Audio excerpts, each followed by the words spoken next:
Eu já recebi inúmeras mensagens me pedindo para explicar o que são esses phrasal verbs que aparecem em tantos lugares diferentes. Até em prova do Enem já apareceu. Teacher, o que são esses phrasal verbs? Me ensina, me explica, me dá uns exemplos para eu poder entender e daqui para frente identificar sozinho quais são eles.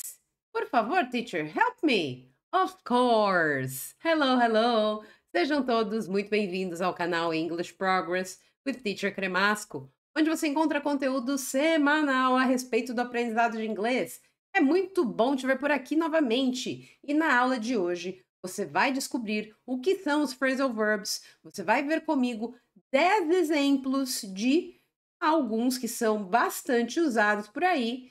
Vai ver também o significado deles e nós vamos ver de uma vez por todas como usar esses phrasal verbs corretamente? Vou dar uns toques para vocês em relação à conjugação deles e aí em diante. Fique comigo até o final da aula para você ver todos os 10 exemplos e formas diferentes de usá-los nas frases.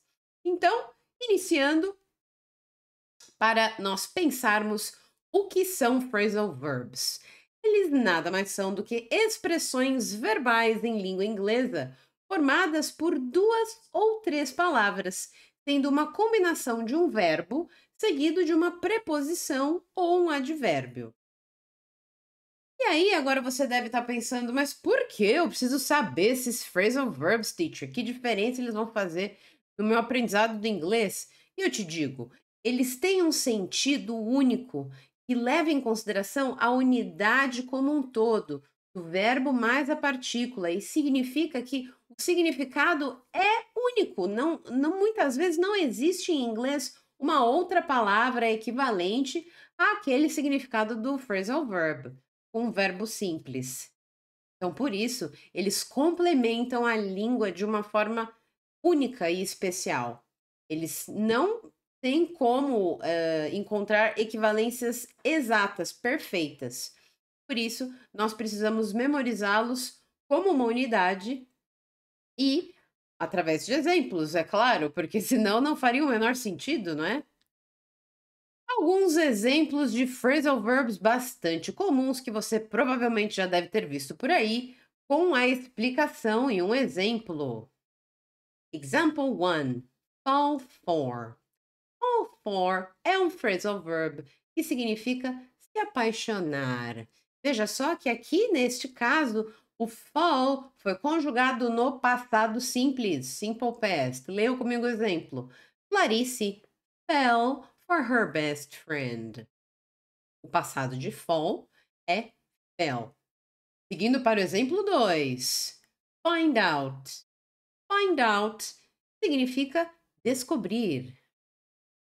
Veja só, aqui também o verbo está no passado. Find foi conjugado e se tornou found. Veja um exemplo. They found out she is missing classes. Atentem-se sempre à pronúncia dos phrasal verbs, porque muitas vezes uma palavra vai se conectar à outra e você vai dizer da forma que eu falei aqui. Found out. Found out. Ligando uma palavra na outra, ok? Exemplo número 3. Get away. Get away. Vejam de novo o link, hein? Get away significa se safar, conseguir escapar.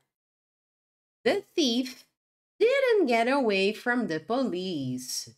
Aqui a frase está na forma negativa e, como é o passado, o auxiliar é o did.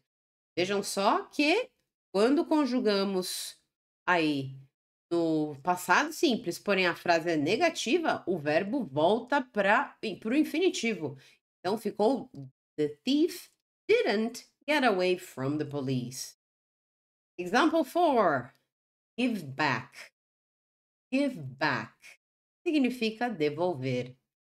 E aqui o verbo está no passado também. He gave back my wallet. Number 5. Give up. Don't give up on your dreams. Give up significa desistir. E aqui a frase também está na forma negativa. Veja. Don't give up on your dreams. E antes da gente continuar, eu tenho uma pergunta para te fazer. Você já conhecia esses phrasal verbs? Já tinha visto em algum outro contexto, de alguma outra forma? E se você já tinha, coloca aqui nos comentários algum exemplo.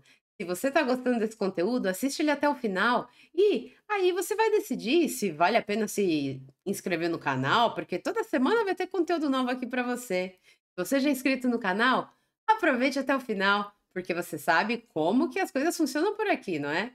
Exemplo número 6. Keep on. Keep on. Significa continuar. Keep on doing your homework. Keep on doing your homework. Keep on. Keep on. Mais um exemplo aí do linking, pois a palavra inicial termina com som de consoante, a palavra seguinte começa com som de vogal. Isso faz com que na pronúncia elas sejam conectadas. E se você não viu esse vídeo em que eu explico isso, eu vou deixar aqui para você um card para você dar uma olhada nesse vídeo depois, porque com certeza vai te ajudar a descobrir mais sobre os linkings que acontece no inglês. Number 7. Look up. Look up. Try to look up this word in the dictionary. Look up significa procurar, buscar. Nesse caso, estamos falando de uma palavra no dicionário. Try to look up this word in the dictionary. Mais uma vez, ligamos uma palavra na outra, hein? Atentem-se a isso. Try to look up this word in the dictionary. Number 8. Make up for. Make up for. Vejam que este phrasal verb é formado por 3 partes. Isso acontece às vezes. Então, não se assuste, porque os 3 juntos significam uma coisa diferente. Make up for significa compensar alguma coisa.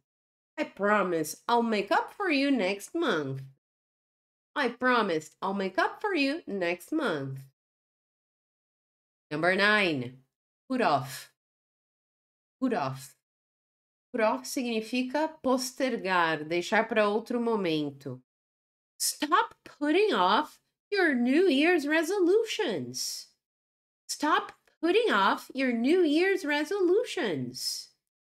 Vejam que aqui o verbo ficou com ing no final, pois está logo após o verbo stop, que requer o uso de ing logo depois dele.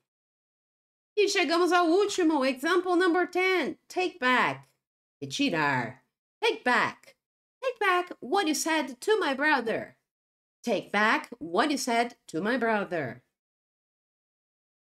E o que eu tenho para te dizer, chegando aqui ao final do nosso conteúdo, é o seguinte: você precisa fazer como eu fiz aqui e buscar os phrasal verbs em um contexto. E o que eu quero dizer com isso? Em uma frase, porque você só vai memorizá-lo se fizer algum sentido, se não forem palavras soltas ali. Então lembre-se de sempre estudar e procurar os phrasal verbs nos contextos, seja num livro que você está lendo, de repente no episódio da série que você está assistindo, e aí você pode anotar junto com a frase, junto com um exemplo ali, para você se lembrar do que você acabou de aprender, ok? Dessa forma, a informação vai ficar retida no seu cérebro mais facilmente. E esse foi mais um conteúdo. Eu espero que você tenha aproveitado, que você tenha curtido esses 10 phrasal verbs, assim como a explicação breve que eu dei. Espero que eles tenham sido úteis para você aprender um pouquinho mais sobre o tema. E, se esse foi o caso, já deixou seu like? Esse like me ajuda a entregar esse conteúdo para uma maior quantidade de pessoas que têm interesse parecido com o seu. E já se inscreveu no canal também?